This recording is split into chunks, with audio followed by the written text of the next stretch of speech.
Siapa tuh?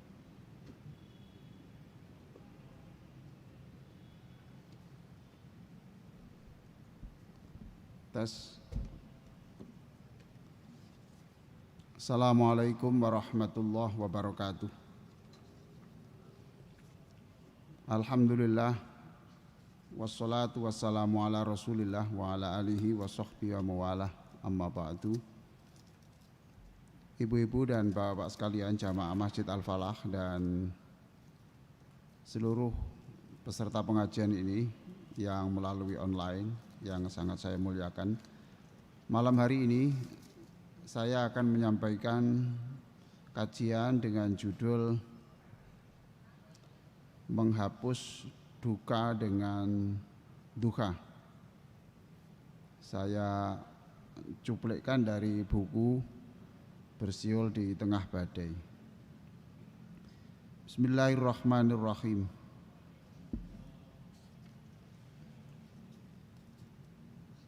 Hadirin sekalian, kita ingin tidak ada satupun manusia yang berduka. Jangan hanya kita yang tidak berduka, tetapi kita ingin jangan ada manusia yang berduka. Dan Islam datang ini memang rahmatan lil alamin, supaya tidak ada orang yang berduka. Kalau kemiskinan itu pasti ada, orang sakit pasti ada, tetapi cara berpikirnya menyikapi itu, itulah yang menentukan orang bahagia atau tidak. Jadi bahagia itu pilihan. Kalau kita ingin bahagia ya berarti cara berpikir kita harus kita arahkan untuk kebahagiaan. Kita berharap bisa menghapus kesedihan dan keputusasaan, apapun penyebabnya, dengan semangat cahaya duha. Jadi kita ingin bagaimana seluruh duka itu terhapus dengan cahaya duha, yaitu saat terbitnya matahari pada pagi hari. Inilah waktu yang dijadikan bahan sumpah oleh Allah dalam Al-Quran. Inilah waktu yang dipergunakan sebagai bahan sumpah oleh Allah, yang dijadikan nama surah juga. A'udzubillahi minasyaitonirrajim. Bismillahirrahmanirrahim. Wadduha wallaili idza saja ma wadda'aka rabbuka wa ma qala walal akhiratu khairul laka minal ula wala sawfa yu'tika rabbuka fatarda alam yajidka yatiman fa'awa wa wajadaka dhallan fahada wa wajadaka 'ailan fa'aghna fa ammal yatima fala taqhar wa ammas sa'ila fala tanhar wa amma bi ni'mati rabbika fahaddits. Wadduha, demi waktu duha. Wallaili idza saja, dan demi waktu malam ketika gelap gulita senyap. Wadduha.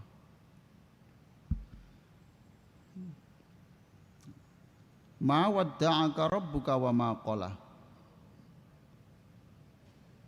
Tuhanmu tidaklah meninggalkan kamu dan tidak pula benci kepadamu. Kamu ini Rasulullah, tetapi juga kita lah gitu. Kan Quran turun kepada Nabi tapi juga untuk kita. Kan senang toh Pak. Kalau Allah sudah berbicara kepada kita ya, Ali, saya Ali, kemudian Ali, ma wadda'aka rabbuka wa ma qala. Ali, Tuhanmu tidak meninggalkan kamu. Kamu sakit tapi Tuhanmu tidak meninggalkan kamu. Wa ma qala, dan Tuhan tidak membenci kamu. Kan seneng Pak, seneng. Nah, di sini ada namanya Pak Sugeng, mamanya Sugeng, ma wadda'aka rabbuka wa ma qala. Tuhanmu tidak meninggalkan kamu. Gitu. Wa ma qala, dan tidak membenci kamu. Apa orang yang ada di masjid gini masih dibenci Allah? Apa orang yang sujud menyanjung Allah begitu, apapun lah dosanya, apa dibenci Allah? Gitu. Hadirin sekalian, ayat-ayat yang di dalam surah Ad-Duha itu benar-benar hiburan dan penyemangat bagi Rasulullah Sallallahu Alaihi Wasallam. Mengapa menjadi penghibur, menjadi penyemangat? Sebab setelah mengumumkan di depan khalayak tentang kenabiannya, jadi ini ayat yang paling menyenangkan loh. Ayat yang menyenangkan bagi Rasulullah, karena setelah mengumumkan bahwa beliau itu jadi nabi, menerima wahyu, setelah itu wahyu tidak turun gitu Pak. Itu orang kemudian menyebut lah, dulu katanya menerima wahyu, kok sekarang tidak ada, ini nabi abal-abal ini gitu. Nabi palsu kalau begitu gitu Pak gitu. Bahkan Abu Jahal, Abu Lahab mengejeknya itu, mengumumkan di mana-mana Tuhan telah meninggalkan Muhammad dan Tuhan sudah benci dengan orang yang baru mengaku nabi kemarin itu, Muhammad gitu Pak. Ya sebagai manusia biasa toh Pak, nabi itu manusia biasa, ya malu, ya sedih. Maka turunlah ayat ini. Tuh. Turunlah ayat ini yang menerangkan bahwa Allah tidak seperti mulutnya Abu Lahab gitu. Tidak seperti mulutnya Abu Lahab. Jadi di sini ditegaskan, membantah perkataan orang yang benci Rasulullah, katanya nabi itu nabi abal-abal tadi itu, disebutkan bukan. Allah tidak meninggalkan Nabi Muhammad, Allah tidak membenci Nabi Muhammad.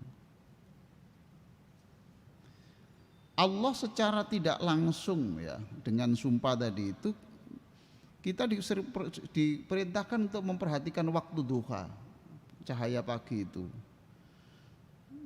Lihatlah gitu loh Pak ya. Jadi kalau matahari terbit, sebenarnya ini kan ayat ini wadduha itu gambaran tentang cahaya waktu turunnya wahyu dulu di Gua Hira itu, terus walaili idza saja, dan ketika malam gelap gulita itu gambaran tentang kesedihan Nabi Muhammad tidak ada wahyu.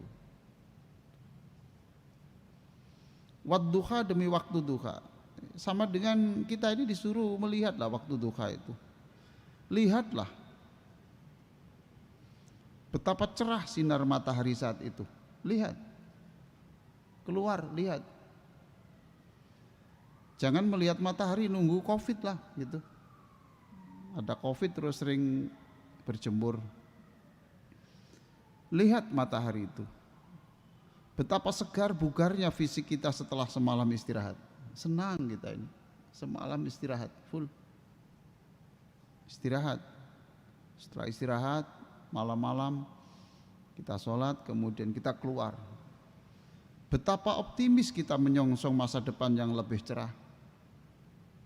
Terus kita mengatakan pada diri sendiri, ya nasibku masih gelap kemarin, tapi sekarang matahari terbit. Saya yakin bahwa terbitnya matahari ini juga menyertai terbitnya harapan-harapan baru untuk saya. Gitulah Pak, senang gitu. Jadi kan duka itu dengan terbitnya duha senang gitu, ada harapan-harapan baru. Sudahlah Pak, segelap apapun ya, segelap apapun. Tapi kalau matahari terbit kan kalah tuh.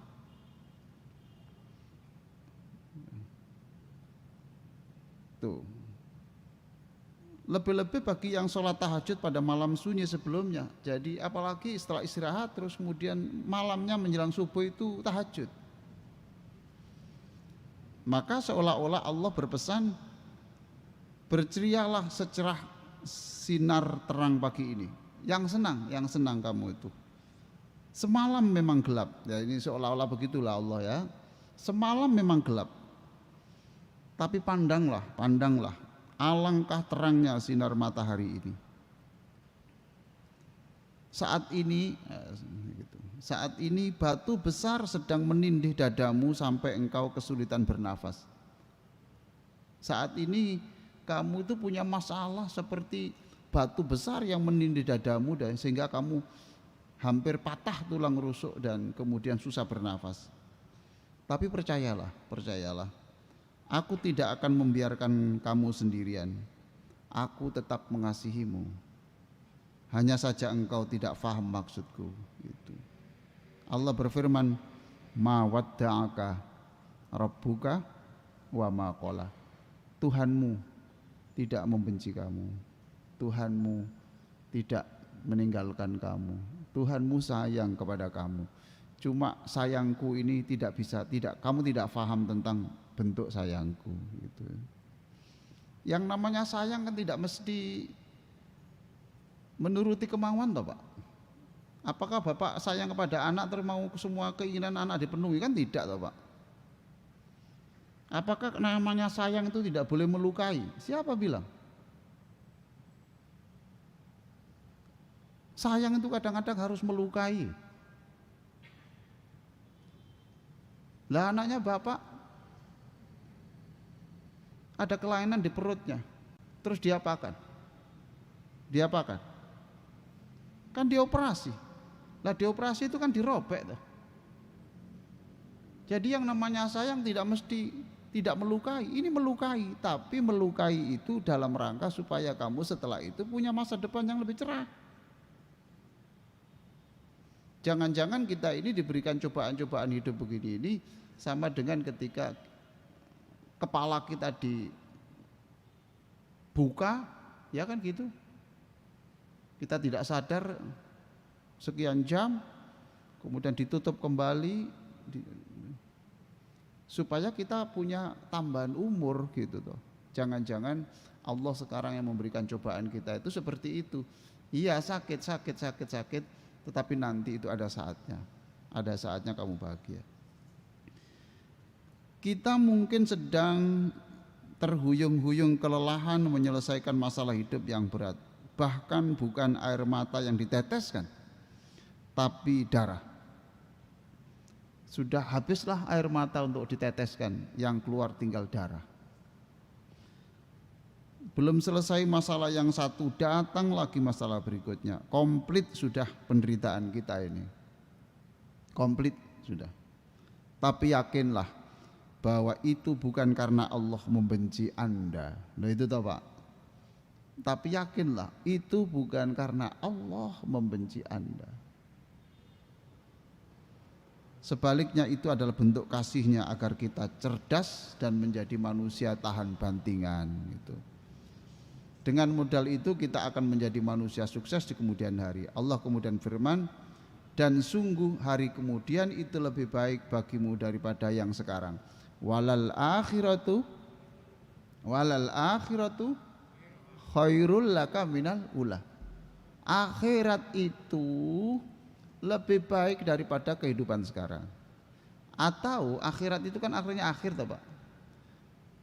Nanti itu akan ada kehidupan yang lebih menyenangkan kamu. Gitu loh Pak. Walal akhiratu khairul laka minal ula. Iya, sekarang memang sakit, tetapi nanti ada saatnya kamu kelasmu naik, kebahagiaanmu tambah. Itu.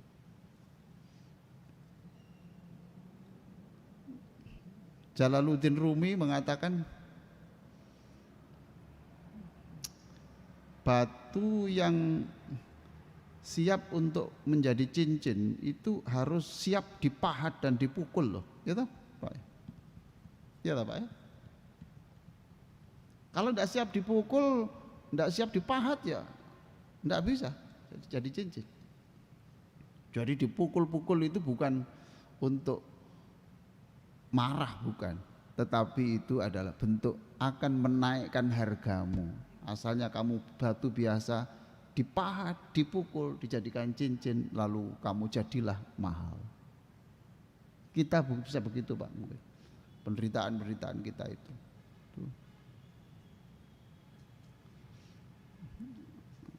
Rumi juga mengatakan begini, jangan bersedih. Orang yang memukul karpet keras-keras, setelah karpet itu dijemur sampai sehari, kemudian dipukul keras-keras, bukan bermaksud menyiksa, tapi membersihkan karpet dari kutu, debu, dan kotoran lainnya. Itu katanya begitu Pak. Jadi orang mau mukul karpet itu Pak keras-keras, itu bukan marah, itu bukan, tidak marah itu, enggak, itu ya, tidak marah. Itu supaya karpet ini tidak ada kutu, tidak ada debu gitu Pak. Jangan bersedih. Orang yang memukul keras karpet dengan tongkat bukan bermaksud menyiksa, tetapi membersihkan dari debu, kutu, dan kotoran lainnya. Itu kata Jalaluddin Rumi, indah sekali. Jadi besok akan diberi sesuatu yang lebih bahagia. Bisa 10 tahun, bisa 5 tahunnya akan datang, bisa 20 tahun, bisa kemudian sampai mati tidak bahagia-bahagia, justru kebahagiaan itu ditumplek-blek setelah kematian itu. Walal akhiratu khairul laka minal ula. Terus perhatikan ini Pak ya, ini ayat yang paling memberikan kegembiraan. Wala saufa yu'tika rabbuka fatarda, wala saufa yu'tika rabbuka fatarda, dan kelak Tuhanmu akan memberikan karunia-Nya kepadamu, lalu kamu puas, senang. Jadi surat Ad-Duha ini memang senang sekali Pak ya. Tuhan tidak membenci kamu, nanti itu akan lebih menyenangkan. Sabar. Setelah itu kemudian Allah akan memberi kamu sesuatu dan kamu itu fatardo, well pleased, senang, puas, senang. Itu pantaslah Allah menganjurkan kita menyambut keceriaan pagi itu dengan mengangkat dua tangan untuk mengucapkan Allahu Akbar. Pantas kalau begitu. Waktu duha, waktu kita senang, sambutlah dengan mengucapkan Allahu Akbar dengan sholat duha.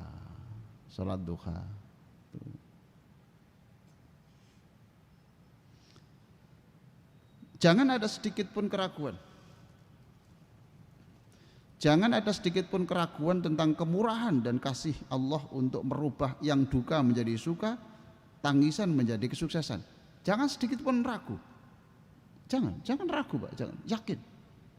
Jangan sedikit pun ragu bahwa kita nanti akan dirubah Allah dari duka menjadi suka, dari tangisan menjadi kesuksesan. Jangan.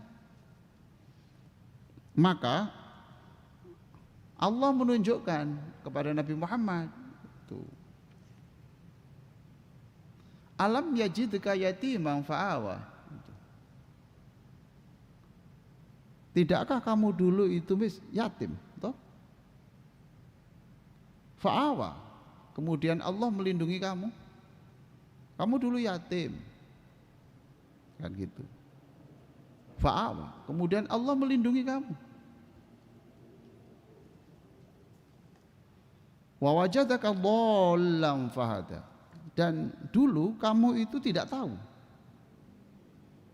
tentang Quran, tidak tahu tentang kenabian, kamu tidak tahu tentang hukum-hukum Allah, tidak tahu. Fahada, asalnya tidak tahu menjadi tahu. Tuh, jadi Allah membuktikan. Tidak hanya itu, wa wajadaka a'ilan fa'aghna.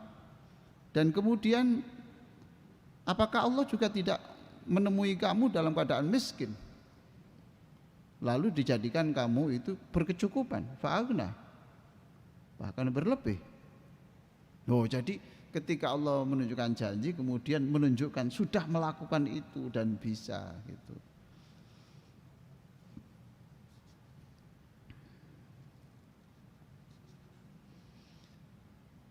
Semua janji Allah yang disebutkan dalam ayat-ayat tersebut telah dialami secara langsung oleh Nabi Muhammad SAW. Percayalah akan kemurahan Allah sebagaimana keyakinan yang dicontohkan oleh Rasulullah SAW. Berdasarkan ayat di atas, maka jika kita ingin hidup cerah dan optimis secerah duha, itu. Jika kita ingin hidup cerah, optimis secerah duha, maka lakukan 3 hal. Yang pertama, tunjukkan kasih kita kepada anak-anak yatim. Jadi kalau kita ingin bahagia, ya bahagiakan orang. Kalau Bapak ingin, ya Allah rahmatilah saya, kan Allah balik bertanya, sudah berapa orang yang kau rahmati dalam hidup ini? Kamu ingin bahagia? Iya. Sekarang saya tanya, dalam hidupmu sudah berapa orang yang kamu bahagiakan?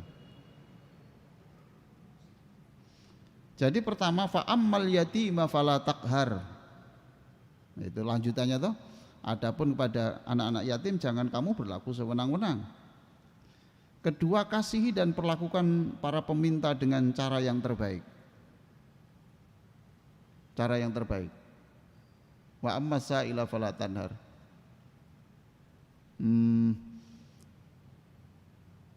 Pada peminta itu, kalau memang tidak memberi ya tidak apa-apa. Tapi jangan tunjukkan ekspresi yang tidak senang. Jangan tunjukkan ekspresi yang tidak senang. Ya tidak memberi ya tidak memberi.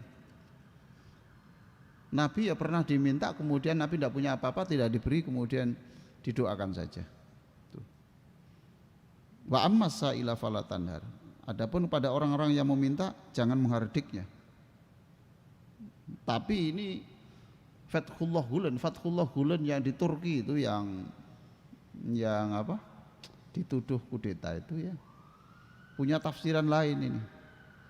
Wa ammas sa'ila fala tanhar. Ya Allah, kepada orang yang meminta-minta janganlah engkau menghardik kami. Itu diartikan besok ya Allah, ketika aku menjadi peminta syafaat Rasulullah, jangan sampai kami ini ditolak gitu. Wa ammas sa'ila fala tanhar. Adapun kami besok akan menjadi peminta-minta pada hari kiamat, peminta syafaat, jangan ditolak. Yang ketiga, yang terakhir ini, tunjukkan kepada semua orang bahwa kita benar-benar telah memperoleh karunia besar dari Allah. Gembiralah, ceritakan pada orang bahwa Anda ini memang diberi nikmat oleh Allah yang banyak. Wa amma bi ni'mati rabbika fahadits. Nah kalau yang diceritakan itu sedih-sedih terus ya bagaimana dia gembira yang diceritakan itu. Dan ada macam-macam orang tuh yang sering kali ketemu itu yang diceritakan yang senang-senang saja.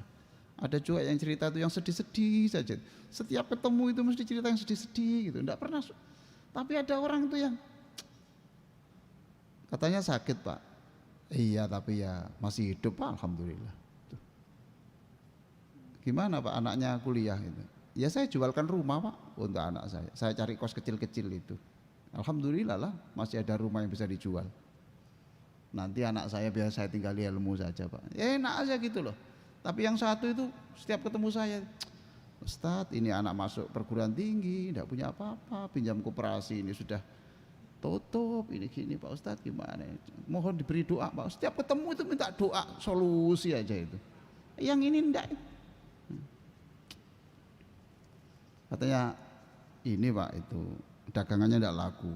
Iya yang kemarin enggak laku Pak, tapi bulan lalu laku Pak. Bulan lalu itu laku Pak. Bulan lalu itu laku. Berarti ya jatah yang hari ini didahulukan kemarin Pak. Enak. Ada yang kacau Pak Ustadz, pandemi kacau Pak Ustadz, kacau sudah legrek itu Ustadz. Jadi berarti kan dia sendiri yang bikin susah itu. Nah ini menyalahi wa amma bi ni'mati rabbika fahadits. Yang nikmat-nikmat Allah itu ceritakan supaya menyenangkan. Saya kira begitu. Saya diberi batas jam 7:15 harus finish. Tapi ini masih ada waktu 10 menit itu. Barangkali ada yang tapi ini sebagai penutup ini ya, sebagai penutup. Semoga semua kegelisahan kita segera terhapus berkat kemantapan iman kita dan kita songsong esok hari dengan optimisme. Ini bersamaan dengan terbitnya matahari di ufuk timur, kita terbitkan harapan-harapan baru untuk hidup kita. Setiap matahari terbit, yakini matahari terbit, insya Allah ada harapan baru yang terbit. Dan bersamaan terbenamnya matahari di ufuk barat, terhapuslah pula semua kegelisahan kita. Jadi kalau matahari terbenam, yakin matahari terbenam berarti seluruh masalah saya stop. Senang, guyung-guyung senang, alhamdulillah. Ayo, sudah saya dengar. Waalaikumsalam warahmatullahi wabarakatuh. Ya.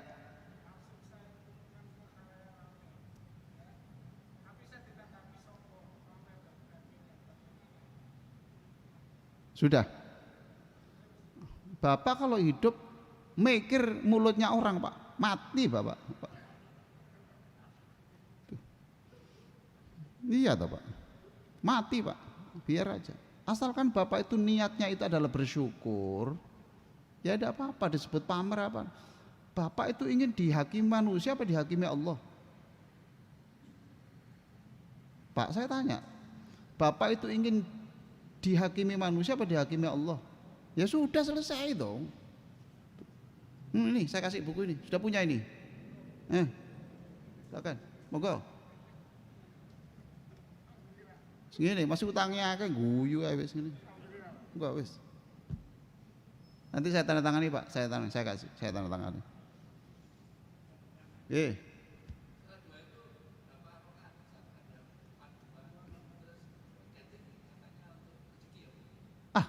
Pak, kalau enggak Pak, ya sholat duha ya duha itu aja Pak, sudah jangan diniati dapat rezeki gitu Pak. Nanti setelah duha sebulan tambah purut ekonominya terus kecewa. Ya, sudah Pak. Jadi itu Nabi itu pernah menyuruh Abu Hurairah itu duha 2 rakaat saja. Tapi juga pernah disaksikan Nabi itu 8 rakaat. Tapi dikatakan di situ, ternyata Nabi 8 rakaat dan katanya saya tidak pernah Nabi itu sholat secepat itu 8. Tapi yang diperlama adalah rukuk dan sujudnya. Itu Pak. Bapak 2 rakaat Pak, tapi bisa merubah cara berpikir Bapak. Itu lebih baik daripada 8 tetapi hanya berkeringat. Nah, gitu Pak ya. 2 rakaat Pak, tapi Bapak akhirnya bisa berpikir seperti ini. Itu. Bisa berpikir gini, ada malam, ada siang, ada malam. Itu Pak ya, monggo. Jangan diniati rezeki Pak ya. Itu. Walaupun ada janji dari Rasulullah, siapa yang sholat itu diberi rezeki. Tapi Pak, definisi rezeki itu tidak mesti duit Pak, tidak mesti uang, toh Pak ya. Panjenengan dari rumah ke sini selamat, itu rezeki Bapak. Itu Pak ya. Bapak di rumah ada makan, itu makannya sederhana, tapi itu istri ngomongnya enak-enak, itu rezeki Pak. Itu. Nah, nanti ditagih rezeki itu ukurannya dompet, enggak Pak. Bagus Pak. Silakan, yang lain. Apa? 12. Oh banyak sekali. Bapak enggak kerja toh? Enggak tahu Pak saya. Enggak, tanyakan yang ahli fikih aja Pak, sudah. Nah, yang penting itu 12 Pak ya, saya tidak tahu Pak itu. Tanyakan ahli fikih Pak ya. Ya, di sini ada yang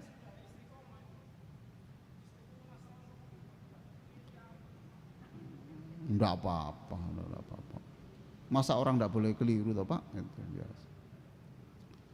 Nanti dipelajari Pak, tanya pada ahli fikih. Di sini ada yang Pak ya, itu Pak Ustadz. Siapa itu? Yang fikih itu? Agung Cahyadi. Bapak datang kepada masjid tanyakan, itu ahli fikih ya Pak ya. Saya menyemangati aja, Pak. Ya ada apa-apa lah Pak, itu yang penting duha itu bagaimana dengan sholat duha itu Bapak kemudian seluruh duka itu terhapus dengan duha. Beres. Oke, ada lagi? Yang ini Pak Ustadz Asrafi, yang online Ustadz, ada yang bertanya? Bukan, yang internet tidak ada. Oke, silakan.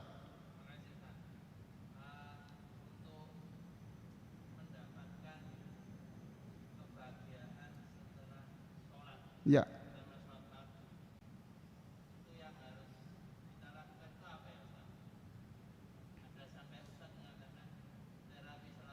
betul.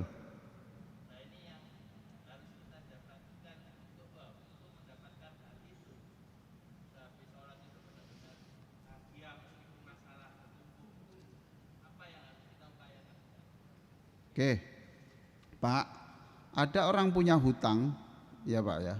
Yang satu, ya Allah, ini gimana ya. Yang satunya itu yang sholat yang sama, yang satu, ya sudah, wong, saya ini sudah usaha, sudah berdoa, ya maunya apa Allah itu ya begitu. Tapi saya yakin betul, yakin Allah itu maha penyayang. Itu saya senang sekali, Allah itu pasti menyayangi saya. Masa saya rukuk saya dibenci Allah, masa saya tidak diperhatikan Allah. Sama-sama punya hutang 2 miliar Pak, yang lebih bahagia mana? Yang nomor satu tadi gimana ini, di mana ada jual baikon itu yang murah itu. Yang satu ini, kita jangan pesin, kita itu dulu lahir tidak punya apa-apa kok, sekarang punya, sekarang saya harta tidak diambil, kalau nanti punya lagi tidak apa-apa. Nah, 2 orang sama-sama punya hutang 2 miliar Pak, mana yang lebih bahagia? Yang kedua toh, lah itu terapi sholat bahagia itu di situ Pak. Bukan setelah sholat itu hutangnya terbayar, tetapi cara berpikirnya itu, optimisme itu yang muncul gitu loh Pak. Oke, satu. Yang kedua Pak, Bapak punya ini Pak, yang disyukuri ada, yang disyukuri, yang Bapak hidup ini yang paling disyukuri apa Pak? Apa Pak? Sehat. Sehat, sholat berjamaah, bisa 5 waktu. Itu Pak ya. Bapak tidak punya istri Pak? Nah iya toh Pak itu. Nah sekarang saya tunjukkan. Sekarang berarti Bapak ditambah toh. Alhamdulillah saya punya istri yang baik, yang bisa mendidik anak saya. Kalau nggak ada istri saya, mungkin anak saya nggak ada yang bisa ngaji. Betul? Iya toh. Nah sekarang ditambah syukurnya, Bapak bahagia apa enggak? Nah itu terapi sholat bahagia itu di situ. Berarti sholatnya itu menambah daftar syukur Bapak. Dulu dilahirkan oleh ibunya sering berdoa untuk kebahagiaan Bapak. Lah iya toh, lah iya. Bapak bisa begini kan karena didoakan ibu. Nanti Pak disyukuri, terima kasih ya Allah, saya senang ya Allah, saya punya ibu yang sering puasa Senin Kemis dan mendoakan saya, gitu. Ditambah, tambah bahagia toh. Nah itu terapi sholat bahagia. Sudah Pak Asrafi, sudah. Oh ini sudah habis Pak, waktunya sudah habis. Demikian Bapak Ibu sekalian, mohon maaf saya tidak bisa memberi buku semuanya. Ini yang pertanyaan-pertanyaan pertama yang dapat hadiah. Mudah-mudahan manfaat. Sampai ketemu lagi pada waktu yang lain. Wassalamualaikum warahmatullahi wabarakatuh.